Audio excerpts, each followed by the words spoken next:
Hi, I'm Charles with AniCap. The story begins as a man named Tamaki is being stabbed repeatedly. The girl stabbing him sounds like a psychopath as she calls out his name. Her knife begins to glow and Tamaki loses his life. Soon after, Tamaki is shocked to see that he is somehow still alive as he wakes up to find some kind of green monster talking to him.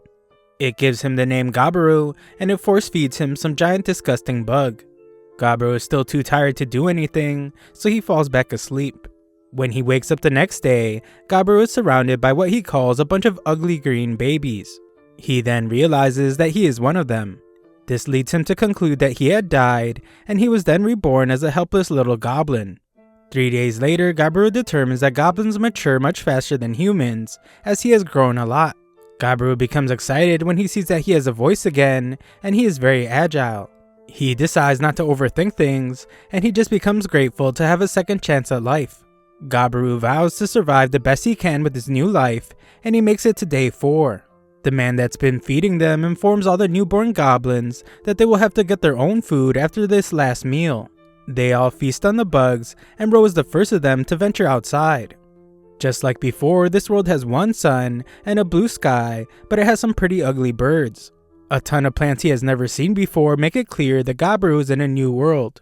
The goblins are able to speak, so Gabaru teams up with Gobkichi. Gobkichi is the biggest of the goblin kids, and Gabaru teamed up with him, specifically because he will be most useful when helping him hunt. The two of them work together as Gobkichi chases a unicorn bunny, and Gabaru finishes it off. Gobkichi tries to eat without Gabaru, so Gabaru beats him and makes sure that he knows that they're supposed to share. After demonstrating the nature of their relationship to Gobkichi, Gabaru tries to see if he can use the rabbit's horn as a weapon. Just then, he gets a strange vision that says Gabaru obtained the small creature's horn. Gabaru has no clue what that was, but he moves on as Gobkichi is starving. Gobkichi is overwhelmed with emotion as he eats. He cries and thanks Gabaru for helping him get food. Gabaru would just like for him to eat or cry, but not both. On the 5th day, the two hunt a rabbit again, but this time Gabaru uses the horn as a weapon and determines that it's very useful. Gabaru removes another horn and he once again sees the vision. He ignores it so they can eat, but he then has another vision. This time Gabaru hears a voice and it tells him that he learned the ability called escape. Seeing it another time has confirmed something he suspected. Gabaru then explains to us that in his old world, he was born with the extremely rare ESP ability called absorption. This allowed him to eat pretty much anything, and he would have a chance of gaining the traits of whatever he ate. Luckily, it looks like he still has this ability, but sadly it seems like any other abilities he had in his past life have been reset. As Gabaru amazes Gobkichi by hunting a rabbit, Gabaru thinks about how he's actually extremely lucky that out of all his abilities, absorption was the one he kept. This is because in this world, there are a ton of monsters lurking around with incredible powers. On day 6, some girl goblin named Gobmi is amazed to hear that our boys have been eating horned rabbits. Gabaru didn't think it was a big deal, but Gobmi points out that someone just lost her life after being gored by one of those rabbits. She knows that Gabaru is the one in charge, and she admires him for being smart, cool, and strong. Gobkichi wonders what she thinks about him, but she just thinks he is ordinary. Gabaru offers to let her come on their next hunt, and she agrees. The next day though, it ends up raining, so they postpone the hunt for the day after. Gabaru decides to check the group storage to see if he can make a new weapon. He returns with materials to make a weapon, but he cannot forget what else he saw. In the storage, Gabaru found a group of captive human women. The reason why is pretty obvious, but Gabaru would rather not think about it. The elder that watches them is named Gobji, and he is the man responsible for giving Gabaru his very low effort name. The man is impressed with Gabaru and explains that he might level up faster than the others. Gabaru doesn't understand what he means by levels, so the old geezer tells him to tap his head. Gabaru does, and the voice reveals that Gabaru is currently level 86. Gobji explains that once he reaches level 100, Gabaru will be able to evolve into a more advanced life form. Gobji doubts that he will be able to though, since it's pretty rare. It turns out that goblins age very quickly, so this old geezer is just 20 years old. Gobji explains that the others will be returning soon, so Gabaru will get to see what an evolved hobgoblin looks like. The old goblin lets out a maniacal laugh as he wonders what kind of prey they will be bringing back this time. On day 8, the guys go hunting, and Gobmi joins them. Gabmi is in charge of backup, while Gabiru fights at middle range, and Gabkichi is their forward. Their 3-goblin formation works like a charm, and they're able to hunt larger monsters. The food is delicious, so Gabmi tears up, as she has only been eating nothing but fruit. When Gabiru eats, he gains several traits from the snake, including venom resistance and something called Evil Eye. This is way more than he got from the other animals, so it's clear that this snake was on a whole other level. The others have no clue what he is talking about, and Gabkichi wants to eat the head of the snake too. Unfortunately, he can't since it's poisonous, and the others would die if they ate it. Gabiru is getting used to things now, so he explains that it doesn't matter how ugly he is. He is determined to survive in this world in his second life. Days 9 and 10 were more of the same hunting, but on day 11 they made the mistake of trying to go into a cave. Their teamwork shines once again though, as Gabiru has Gabkichi protect them with the shield, so he can use Evil Eye on the attacking bats. This stuns them so they can win the fight. They feast on the bats, and this gives Gabiru echolocation along with a couple other bat traits. They feast as always, but we see that some other goblins starve as they watch them. That night, some of the other goblins surround Gabiru as he sleeps, but the clever goblin always has his search ability active. This allows him to sense that the others are trying to attack him, so Gabiru beats up all 6 of them.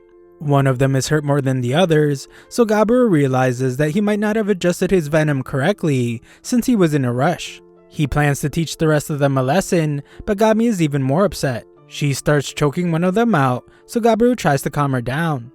On day 13, our group takes on a much bigger monster.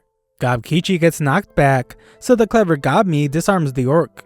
Gabiru breaks its leg and tells the others that he will take it from there, so they watch as Gabiru slaughters it. Feasting on the orc grants Gabiru the ability to use orc language, libido, and something called Detect Analyze. Gabiru is still thinking about when the others attacked him, so after his friends have had their fill of food, Gabiru decides to bring the rest back so everyone else can eat too. The others are skeptical at first, but Gabiru assures them that it's okay. They all thank Gabiru and begin eating good food for the first time. Gabiru stands over them as they eat, and he thinks about how he never would have even considered helping out the helpless in his old world. It's obvious that his appearance changed since coming to this new world, but Gabiru wonders if something else has changed about him as well. As Gabiru sleeps, he has another vision. It mentions something about how his level values have been exceeded, and he has met all the special conditions. We see that it says something about evolving, but Gabiru is too tired to read any of it, so he just swipes yes and goes back to sleep. One last message reads that Gabiru has received the blessing of the Grand God of Demise and Origin. The next morning, Gabiru finds that he looks a lot more like he did in his old life. A look over at Gabkichi reveals that he has evolved as well. Gabmi is in awe of her friends, as she points out that they're a lot bigger and a lot cooler now. Gabji is stunned that they both ranked up already, since it hasn't even been a month since they were born. Gabkichi wants to test out his new strength, so Gabiru assumes that he wants to go hunting. Surprisingly though, Gabkichi wants to test it by fighting Gabiru, and Gabiru actually really likes the idea. The 2 beefed up hobgoblins fight outside, and show that they are much better fighters now. Gabkichi is a bit too slow though, so Gabiru ends up winning the fight easily. Gabkichi is amazed by how strong Gabiru is, but Gabiru explains that Gabkichi hasn't beat when it comes to pure power. Just then, Gabiru senses that trouble is approaching, and he surprises Gabmi when he knows that she is hiding nearby. He reminds her about the crossbow they made the day before, and he instructs her to go get it. We then see what the danger is as a pack of wolves viciously hunt down some rabbits. An orc runs off as it's terrified of them, but it's no use as the wolves easily destroy it as well. Gabiru determines that they are the perfect target to test their evolved strength, so he has Gabmi start off by shooting one of them with an arrow. Gabiru and Gabkichi then jump in to start smacking the wolves around. Gabiru reveals that he used his venom on Gabmi's arrows, and it has allowed them to easily impair the leader of the wolves. Without their leader, the wolves were uncoordinated. Their teamwork was lacking, so Gabiru and his group were able to make quick work of them. One last wolf remains, but it eventually dies as well. Gabiru determines that it's the leader, so he eats it and it gives him some military leadership abilities. Gabiru gives more food to the others, but informs them that they will have to start catching the same amount of prey that they are provided. They fear that they won't be able to do it, so they beg Gabiru to teach them how to hunt. Gabiru agrees to show them, and they're all even more grateful when he says that he will teach them how to make weapons as well. Gabiru says that it's not a big deal as they are all comrades, and they all begin to cheer his name. Gabiru isn't sure why, but in this moment he feels like he can see the path that he will be taking in this new world. He will eat non-stop to become stronger. He will then lead his comrades to achieve his real goal that puts a smile on his face. 4 days later, Gabiru laments how his comrades still have a lot to learn. They train hard, and Gabiru is shocked when he accidentally walks in on Gabmi. On day 17, all the human women that were captive took their own life, and Gabiru had a quiet memorial for them with Gabji. We then move on to day 24, and Gabiru is training the other goblins. In the meantime, he had also been eating every promising enemy he could find, and learned a lot of new abilities. Just then, another group of goblins begins approaching. Gabiru prepares to protect everyone against them, but Gabji stops him and explains that they are their raiders. Gabiru is then shocked to hear that they are also the fathers of Gabiru's generation of goblins. The raiders have captured another group of human women, and the evil goblins are glad since their last batch took their own lives. It turns out that goblin DNA is so strong that when they mate with other species, it still results in goblin children. Gabiru can understand the instinct to reproduce, but that doesn't mean he's okay with what's going on. He requests that he be the one to look after the human women, but this just upsets the raiders. Gabiru's generation of goblins is ready to stand up for him, but this just begins to divide the two groups. Just then, 2 goblin girls arrive to casually tell the two sides to stop getting themselves into a civil war. They are Hubsato and the mage Habse. These genius girls come up with the brilliant idea to have the leaders of both generations fight, and the winner decides what the village will do from now on. The raider wants to teach Gabiru a lesson, and Gabiru agrees to fight as well. The fight ends very quickly as Gabiru uses some kind of mysterious string. The others can't understand how he did it, so Gabiru explains that it just comes out of his body. He then thinks about how it's an ability he learned that allows him to produce spider silk, and he learned it after eating a demon spider. The girls are amazed that someone like him was born while they were gone, and Gabiru announces his new official status as leader of the village. He asks if anyone has a problem with that, but no one decides to stand up against him. Gabiru then tells the humans that he ordered everyone to keep their hands off of them. He won't do anything either, and they will find the time to send them back to a human village. The girls wonder if they will have to do anything, and we learn that Gabiru wasn't being completely selfless with his actions. He wants the knowledge of the humans. Gabiru asks them some questions, and learns that these girls were part of a traveling business when the goblins attacked them. All the men were slaughtered, and these 5 girls were the only survivors. On day 28, Gabiru is surprised to see that the girls seem happy. He realizes that they haven't gotten over everything, they're just having a positive attitude since it will make things easier. Gabiru cooked for them, hoping that it would help. Among the girls are 2 sisters that are cooks as well as tailors. The one with glasses is an alchemist, and the absent-minded girl is an appraiser and a smith. As for the redhead, she is a rookie warrior, so he decides to have her join their training later. Gabiru then trained everyone hard and insulted them when they got tired. For the next few days, he focused on group exercises instead of hunting, and he beat into them the new rules he set for the group. Day 31 was rainy, so Gabiru and Gabkichi did some really intense sparring as everyone watched in amazement. That night, Gabiru sensed that a group of goblins were about to break his rule regarding the human women. Gabiru sliced right through one of the goblins and restrained the others. He reminds them of the rules he set and punishes one of them for talking back to him. Gabiru apologizes to the women, and the redhead cries in his arms. The other goblins arrive, so Gabiru instructs Gabkichi to take the restrained goblins outside. He also has Gabmi gather the other goblins so they can watch what he's about to do. Outside, Gabiru sends a message to the others by using these guys as an example. He beats them relentlessly and makes sure that everyone really understands their village rules. Everyone gets the message loud and clear, so Gabiru dismisses them. Gabiru stopped just short of ending their lives, which meant that Hobkin, who got the worst of the punishment, passed away the next morning. On day 32, Gabiru's team uses their amazing teamwork once again to take down a Trihorn horse. It was pretty tough, but this just meant that he also received a ton of new abilities.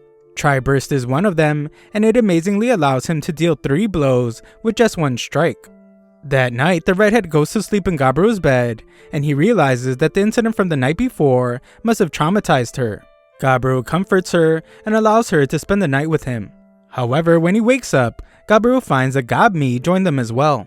That day, they also find that the female goblin named Gabi evolved into a hobgoblin as well. Overall, things have been going pretty smoothly. Gobmi runs the ranged unit, and Gobchi is in charge of their armed forces. Hobsato handles the mobility-oriented force, and Gabi has taken over rear support, which focuses on doing chores.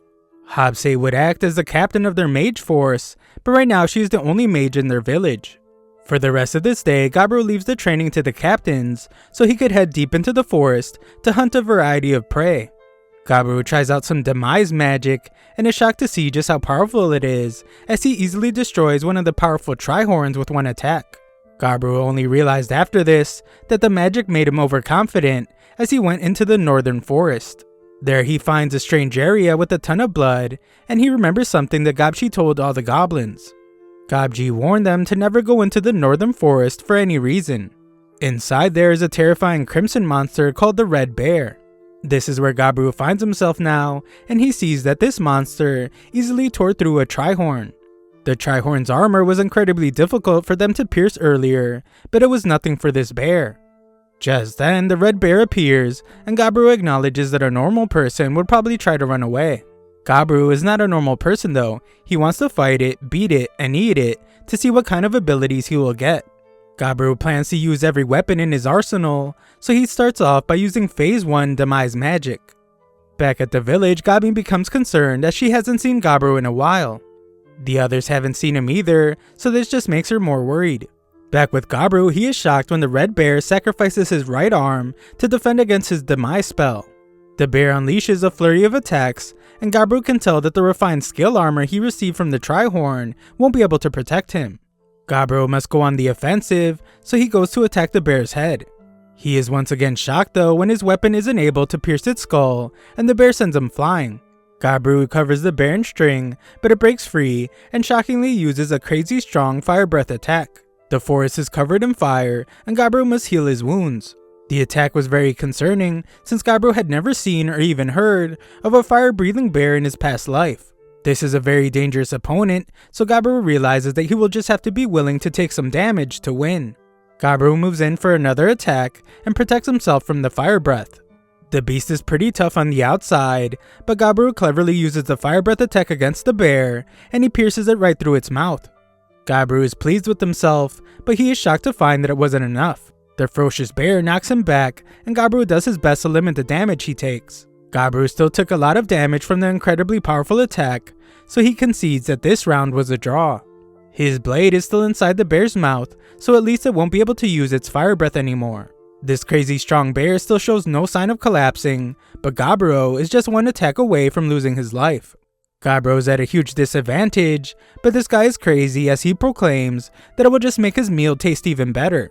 Gabiru goes in for more fighting and manages to deal some damage. It's not enough, so he tells the bear that he wants to eat him already, and he moves in for another attack, but we see that he loses an arm.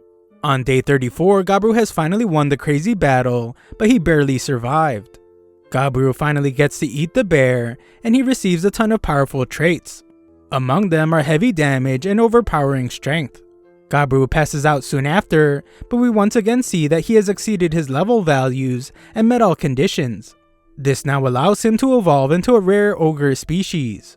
His conscience is fading away, so Gabiru simply selects yes without reading. On day 35, Gabiru continues to eat the bear and gains even more incredibly powerful traits. He reaches for his knife, which seems much smaller than before, and Gabiru is shocked to realize that he has become an ogre. Gabiru returns to the village, but everyone is terrified of him, and they fear that they are under attack. They prepare to run as they wonder why the ogre is smiling at them, and they wish that Gabiru was there to save them. Luckily, Gobmi recognizes him, but instead of being surprised by his evolution, she is mad at him for being gone for so long. She just ends up hurting herself, but she still scolds Gabiru.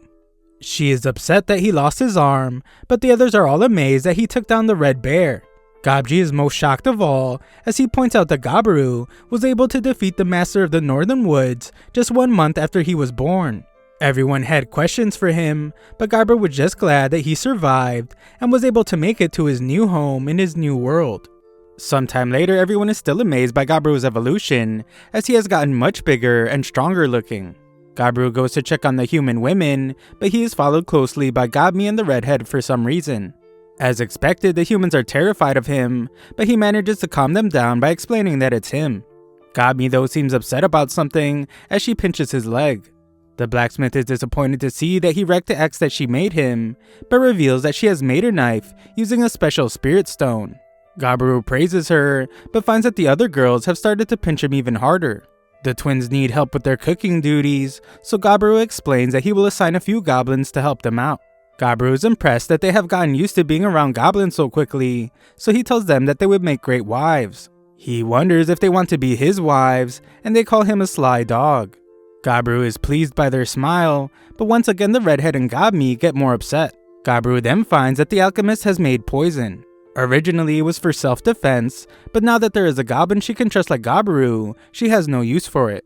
Gabiru picks her up and admires her smile as well, but he can instantly feel the murderous intent coming from the other girls. Gabiru spent all his time cheering up the girls, but now his spirit is exhausted. On day 36, Gabiru realized that he can no longer train with the others. He has become so powerful that regular goblins were ending up in critical condition from even his lightest punches. Even Gabkichi's armor couldn't withstand them. As Gabiru heals a near-dead goblin, he wonders what's wrong with Gabkichi. Gabkichi says it's nothing as he goes to hunt, but Gabiru can tell that something's wrong. Aside from that, Gabiru has started to notice that Hapsado and Gabmi have started hunting together. The red-headed woman is training by herself, and Gabi is continuing her hobby of mining for spirit stones. As for Gabiru, we see that he can still use his missing arm like it's slime, thanks to the fact that he ate a slime before. Gabiru wonders if Gabkichi will be okay, but Hapsi points out that it depends on how much effort Gabkichi puts in.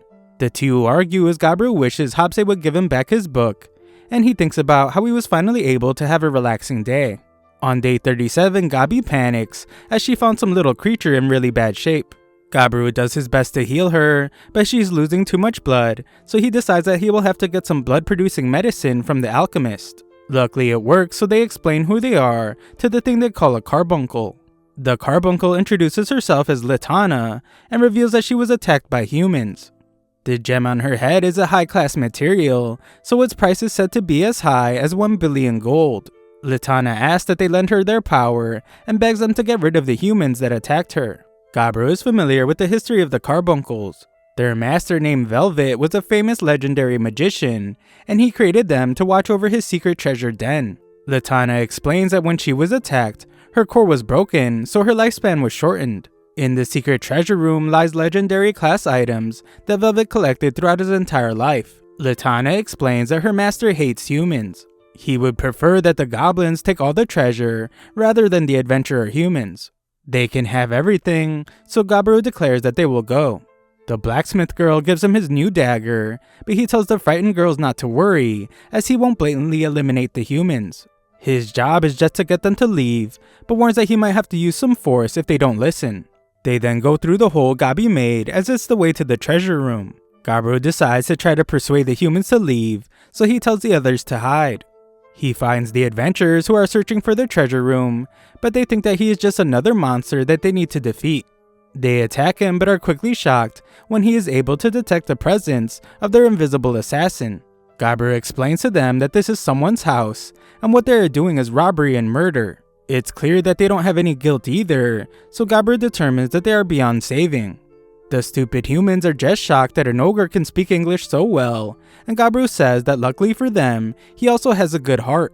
They refuse to listen as they attack him instead, but Gabiru just easily dodges it all and once again tells them to leave. They don't listen, so Gabiru analyzes the situation. The humans have 3 in their backline that are using a lot of high-class magic items. Unfortunately for them, it's pretty clear to Gabiru that they are relying too much on level enhancement to increase their fighting strength. This doesn't do much for them since their fighting technique itself is pitiful, and Gabiru is easily able to beat them up. Just then, one mage celebrates as he thinks he just blew Gabiru's head off. They are of course shocked though when it becomes clear that his attack just angered Gabiru. He has allowed them to live up to this point, but Gabiru is done being nice. The humans wet themselves as they realize that their level 3 magic spell did nothing. Gabiru declares that the time for being nice is over. He signals to the others to attack, and they spring into action. Gabiru takes out his blade and tells the humans to regret not leaving when he gave him the chance. Afterwards, Gabiru reveals that they eliminated the adventurers and ate them. This gives Gabiru a bunch of their traits, including Assassin, High Wizard, and Enchanter. That isn't all though, as there were some pretty high level adventurers among them, and they had some pretty good loot. There is a rare ring, an item storage bag with a bunch of items in it, so Gabiru just eats those too. Among other things, this allows Gabiru to summon a cheat item box that can store an incredible amount of items. They then head to the treasure room where Latana thanks them. She explains that her master Velvet is great with spirits, which is why a ton of spirit stones can be mined there. She wishes good health to Gabiru as they say goodbye, and she vanishes. It's a pretty sad moment, so Gabiru just eats the gem from her head that she left behind. The slick Gobkichi wonders if Gabi is okay, and she says that she is fine. They have a moment of silence for Latana, and afterwards Gabiru decides that they will take all the treasure and split it amongst themselves. Gabiru marvels at his item box because it still has a lot of space even after shoving all the treasure into it. Gabiru doesn't like the idea of just leaving Velvet's body there, so he cremates it. Surprisingly, this leaves some kind of gauntlet. Gabiru tries it on and is stunned when this thing attaches itself to him and becomes his new arm. The others are amazed to see it, and Gabiru shows what it can do as it feels just like his own arm. When they leave, Gabiru decides to have a party to celebrate the successful mission. On day 38, Gabiru appraises all the loot they got with the blacksmith and finds that everything is insanely rare and powerful. On day 39, Gabiru explains that he gave the 10 hobgoblins in their group some magical items. As for himself, Gabiru chose to take the Vermilion Spear. That, along with 2 other items he chose, means that he now has 3 legendary class artifacts. Legendary class is second only to Phantasm class in item ranks, and it is said that the holder can rule entire countries with just one of them. Later that day, they go hunt for ingredients for some bear soup, and Gabiru's glad to see how strong everyone is getting. On day 40, Gabiru decided to have a tournament to see who would be the leader of the hobgoblins, not including himself. He also established a mercenary group. On day 41, Gabiru goes in search of monsters he has never seen before. The first one he found was a golden spider that dropped some valuable looking items. Eating them allows him to now make gold string that he is sure he will be able to make accessories out of. The next animal was some red deer, but eating just one of them didn't give him any traits. Further exploring leads Gabiru to a great tree. He explains that in this world there exists a species called dryads. According to Gabji, they tempt males from other intelligent species and use them as their own nutrition. Dryads are only females, and they are so beautiful that men are unable to hold back after looking at them. The reason Gabiru is explaining this is because one of these dryads has appeared before him. She admires Gabiru's huge muscles and tells him that she would just like to talk. Gabiru struggles to control himself in the face of her charm, but he must, otherwise she will use him as nutrition. He has to avoid that at all costs, and he can't let his guard down. Gabiru decides that he must use the ability he has never used before called Libido. After taking 5 hours to eat the dryad, Gabiru earns a trait called Dryad's Blessing. The dryad is still alive somehow, so she tells Gabiru to return soon, but he just says that he will if he feels like it. Afterwards, Gabiru takes a bath in the lake and is soon surrounded by lizard men. He declares that today he is invincible, so Gabiru makes quick work of them, and even takes out another monster for good measure. On day 42, Gabiru finds that 2 goblins have an aptitude for magic. They immediately become part of Hobsei's platoon, but her devious looking smile worries Gabiru. Later that day, Gabiru learns how to enchant his weapon, but this seems to upset the blacksmith girl. On day 43, Gami is angry at our boy, but no one explains to him why, and they just tell him to use his head.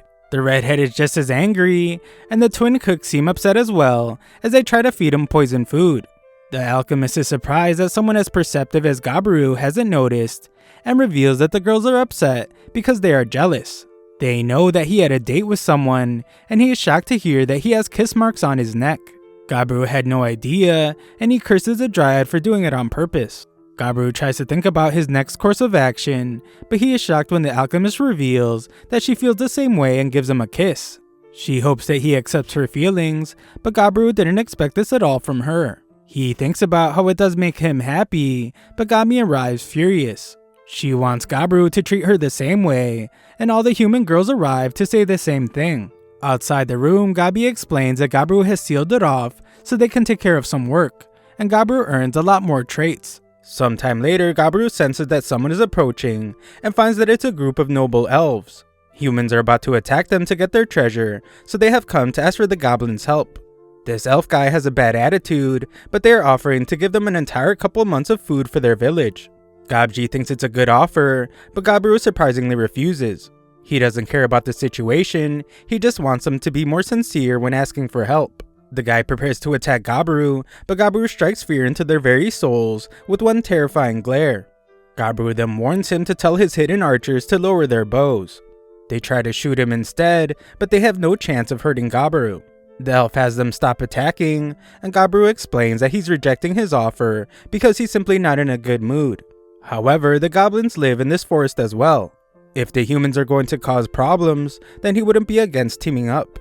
Gabiru then amazes everyone as he uses his legendary weapon to threaten all the elves at once. Gabiru doesn't even really understand fully how it works, but if he stabs something with it, he's able to produce a limitless amount of spears that can extend 100 meters out. The elves run away terrified, so Gabiru hopes he doesn't see them again for a while. On day 45, Gabiru hunts down 20 gray slime.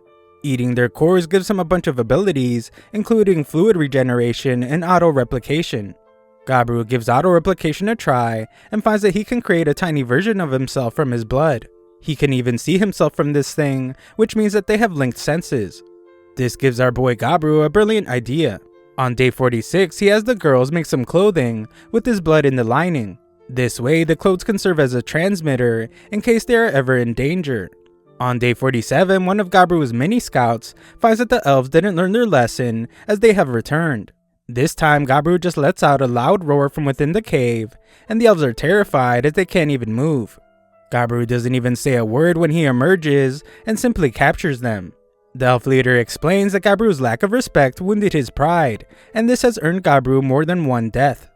The other elves, however, apologize for not being able to stop their boss. Gabiru has come to a decision, but it's a harsh one. Their boss can already be considered dead, but the rest of them will have a chance to survive. Gabiru will have them face the goblins in a mock fight, and the elves that win will live. Gabiru's choice is a fair one, as he declares that if they want to survive, then they will have to fight with everything they have. In the end, out of the 23 elves, 6 of them were defeated. The 6 were all men, but Gabiru admits to himself that he tweaked the fights because he doesn't like seeing women get eliminated. Gabiru then snacks on the losers, and he gets a lot more abilities. Gabiru then reveals to the survivors that they are now prisoners. They thought they would be set free, but Gabiru reminds them that they still try to eliminate the goblins. Gabji thinks that the elf prisoners will be a lot of fun, but Gabiru reminds him that there are rules against touching prisoners. Gabji vows to listen to his leader, but still begs as he is desperate. Gabiru then goes to give the final punishment to the leader of the elf unit. On day 48, we see that Gabkichi reaches level 100. On day 49, everyone is amazed to see that Gabkichi has evolved into a special variant. His dark red color is the result of a blessing from the demigod of flame, and his iron-hard skin is a blessing from the demigod of war. Gabkichi explains that Gabiru hasn't had someone to spar with since he became an ogre, and Gabkichi was worried that he would never catch up to him. Gabkichi is different now though, so they spar outside. Gabiru still dominates the fight, but Gabkichi is surprisingly able to hold his own. Gabiru eventually wins the fight, but the match proved to him that Gabkichi really is his rival. That night, Gabiru was exhausted, and he was met by a strange figure. This thing apologizes for some reason, and gives Gabiru a gift as it's the least it can do. Gabiru wakes up, but has no clue what just happened. On day 51, Gabiru wonders if Gabkichi inspired the others, because they have 4 new hobgoblins. One is even suited to be a mage, and another will be a cleric. The cleric's name is Gabji, and he promises to heal as many people as possible. Hobse has evolved as well, growing into the Lord family as a half spell lord. Spell lords don't usually have markings like the one on her arms, and Gabiru notices that they look like the ones on his body. Hobse is overflowing with mana, so she wants to test her strength outside. She demonstrates her immense power with an incredible fire attack, and explains that she can do another 20 of those at least.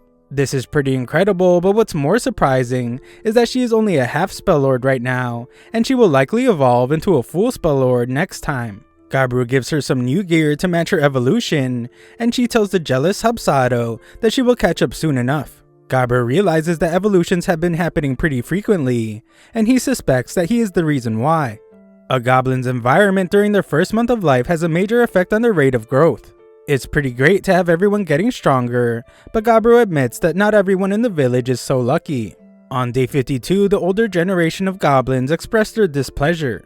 They have been trying their best to hang in there, but they are being left behind by all the young goblins. They have decided to leave the village, and they are shocked when Gabru decides not to end their lives for betraying him. Gabru explains that they aren't stealing anything, so it's their choice if they want to leave. What's even more surprising is that Gabru gives them a parting gift.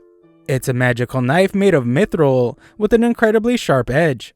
On day 53, Gabru finds a human that had his life taken by an orc. There was no hope left for him, but after Gabru ate him, he found that he had a very interesting ability. He hopes that using it well will be a way to honor the guy. This ability is called Monster Tamer. That night, Gabru is happier than ever when the alchemist reveals that she was able to make booze. On day 54, Gabru announces that the previous generation of goblins has left the village, and he offers to allow anyone else to join them. No one else wants to leave, so they have a toast. On day 55, the genius Gabru worked on producing earrings with his blood in them so they could serve as communication devices. On day 56, Gabru found that they worked perfectly, so he made enough for everyone. On day 57, Gabi took down a Trihorn, and Gabru tested out his Monster Tamer ability that he got from the human. It worked perfectly, and the Trihorn became their first familiar. On day 55, we find that Gabru now also has a Grey Bear familiar. The head of a black wolf pack became his pet and bodyguard for the human women. On day 59, Gabru experienced an incredible shock. The red-headed girl, who was really weak at first, has grown into a powerful warrior. While they are eating, Gabru gets surprised when she finds that she just got a new job. Moments later, she shows off her new hunting prowess, and Gabru explains that her new job is Shadow Soldier. She now needs to periodically eat monsters or she will die. However, it results in some astonishing growth. Later, Gabru is told that humans have been attacking goblins roaming the forest, so he realizes that it's nearly time for the war between them and the humans. On day 60, Gabru senses that kobolds are being chased by something that he can't even detect with his search ability. When the kobolds make it to the cave, they find that the pursuers are magically animated skeletons. Gabmi's archers try to shoot them down, but their arrows do nothing to them. There are an incredible amount of skeletons, so Gabkichi fears that things are going to get really bad. Gabru's search ability allows him to see one large signal behind all the skeletons, which is likely the one thing creating them. The others try to fight off the skeletons, and one of Hapsado's attacks makes Gabru realize something. Cutting the skeletons doesn't work, but smashing them apart is incredibly effective. Everyone puts down their weapons, and they start bashing all their opponents. There are still too many of these things, so Gabru decides that he will have to put an end to the battle. He begins a countdown in his head as he makes his way through the skeleton army. He ends up finishing 3 seconds early, but he manages to crush the monster that was creating all the skeletons. Eating this thing gives him the ability to summon lower undead and high-tier equipment materialization, among other things. Afterwards, the kobolds apologize for their mistake. They accidentally dug into Velvet's treasury, which the goblins invaded earlier, and they awakened its guardian, the Greater Skeleton. In a last-ditch effort to survive, they ran to the cave that belongs to Gabru, who has become known as the terrifying Black Ogre. These kobolds now call Gabru their lord, but Gabru points out that he has eliminated plenty of their kind. They are incredibly grateful for him saving them though, and they understand that the strong devouring the weak is just natural law. They owe their lives to him, so they declare that what happens to them from now on is totally up to Gabru. Gabru understands and has their wounds looked at by their cleric. Gabru then takes a look around at everyone in his cave. He has no idea how it happened, but he has gathered a pretty interesting crowd.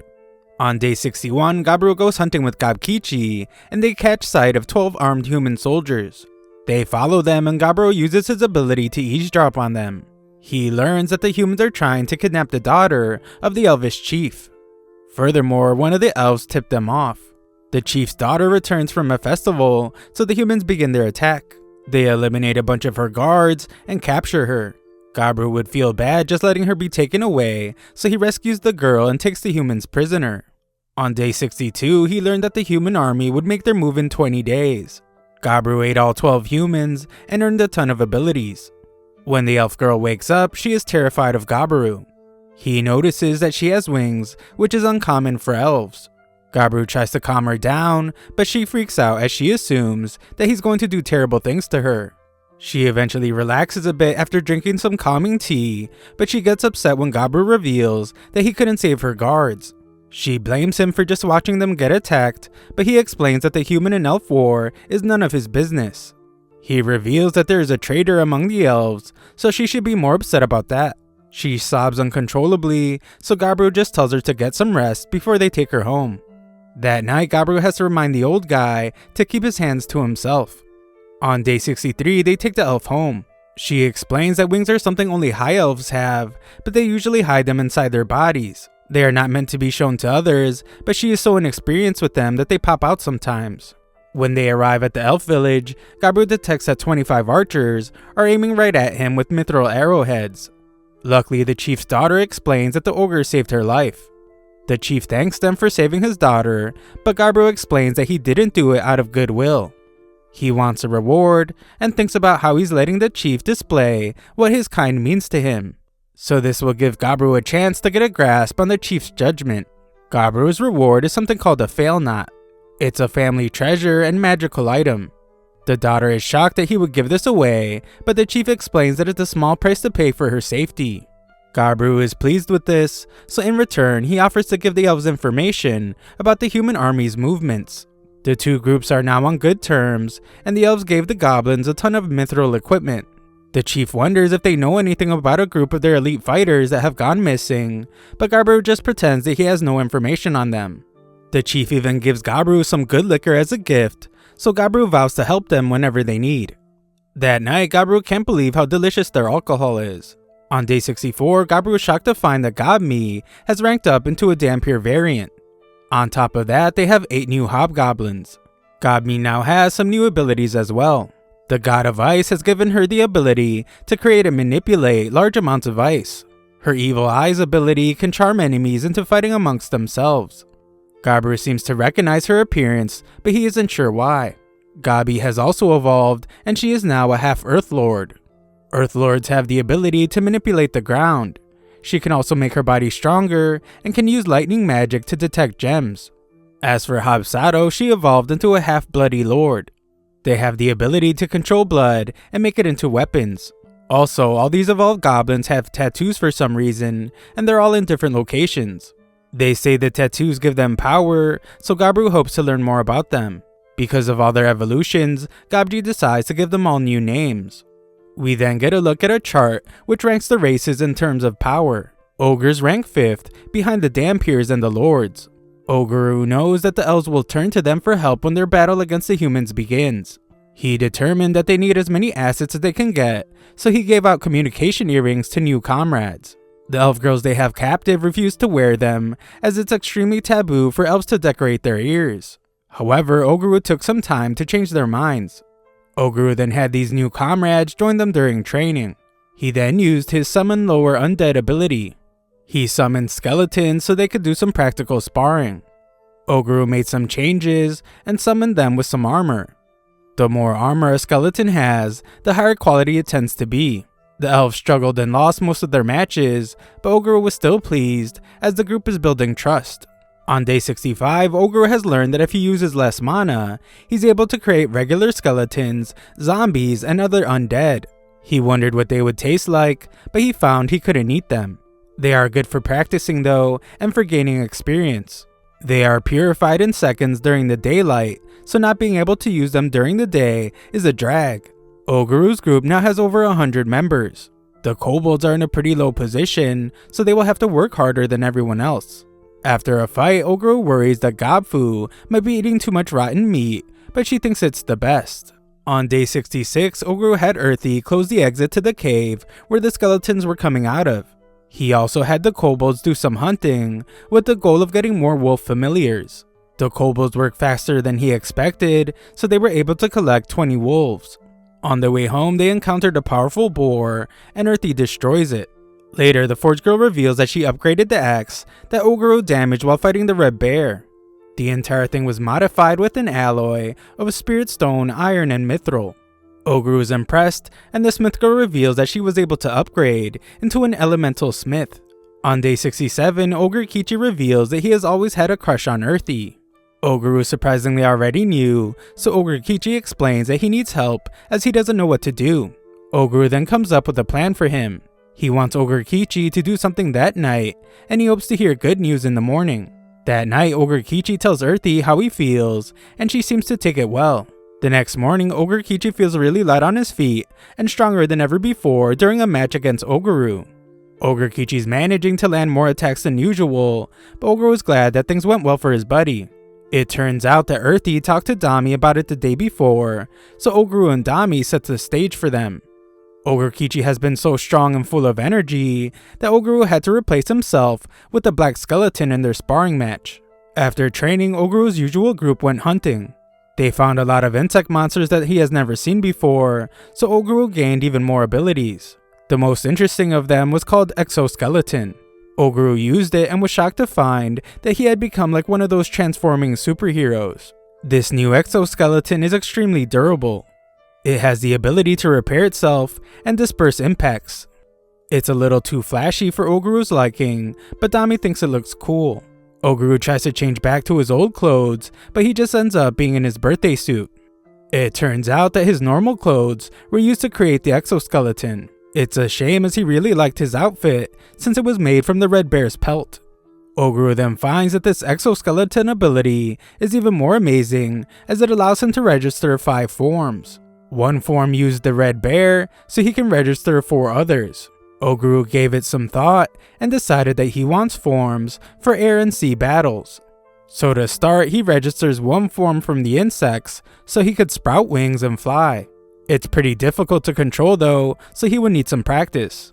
It's raining pretty hard on day 69, so the redhead wants Oguru to spar with her.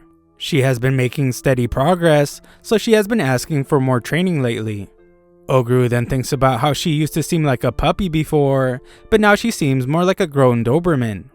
As for the smith girl, she has been meeting with the elves regularly, so they can brainstorm ideas for new weapons. She is working on developing a repeating crossbow, but tests have gone so well that Oguru has asked her to move on to manufacturing them. Oguru then gave her some more materials in the hopes that she could make a new weapon for him. The chef sisters have also received a new title called head chef. Oguru had them try and recreate dishes from his past life, like potato chips. After that, Oguru had a meeting with the alchemist about manufacturing magical items. She reveals an item she created from the black skeleton bones. It's a bone nail that has the ability to freeze whoever struck with it in place. The other girls catch Oguru hugging the alchemist, but he doesn't elaborate on what happens next. On day 70, some elves arrive on behalf of the chief elf. These elves pass by their old comrades on the way in, but Oguru's earrings had a disguise effect that made them appear to be dark elves. The elf kid reveals that the humans are making their move. The elves won't be able to handle them on their own, so they need Oguru's assistance. Price is of no concern to them, as the chief just wants the enemy eliminated completely.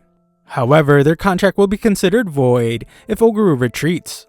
Oguru accepts the job, but explains that they will do it in his terms. Oguru instructs the kid to give the elf chief a bracelet so they can communicate. Information is a crucial weapon, and Oguru already has his blood minis covering the woods. Oguru gathers everyone and declares that it's time to put everything they have been working on to use. Starting on this day, they will become a mercenary company. They are now a professional force of fighters, and everyone likes the idea. Oguru decides that they will be called the Parabellum Mercenary Company. He tells everyone to prepare for battle as it's time for their first job, and they all start chanting Parabellum. Thanks for watching my recap. Sign up to my free newsletter if you want to show some support to the channel. Link is in the description.